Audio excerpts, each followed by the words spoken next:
Citizen U presents UFO, where you find out.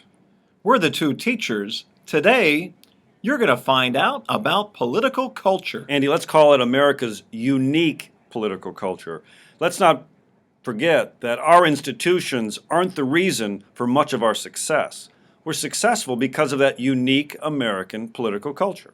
We have the resources, we have the Constitution, but really what sets the United States government apart is that political culture. And that culture really starts, like many democratic cultures, with the rule of law. Yeah, we have certain beliefs, shared habits, and dispositions. Andy, our culture is unique, and it's that rule of law. We are a nation of law, not men, and we hold to it. With words we govern is the famous quote by Disraeli, who was the British Prime Minister. Words should matter.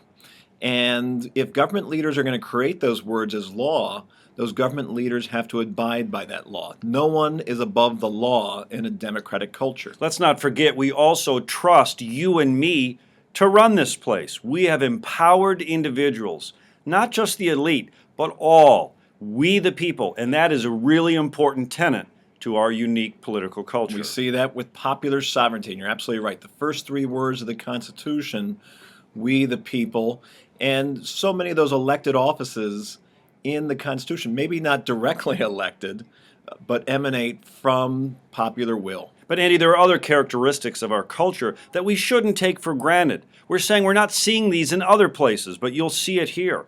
Things like individualism, tenets like self-reliance, and a work ethic. Andy, do you realize last year U.S. citizens took less days off than their employers provided for? The work ethic here in America is one of a kind, and we shouldn't take it for granted. Well, one of our favorite rights in parts of our political culture is minority rights. We know that in a democratic culture, the majority rules.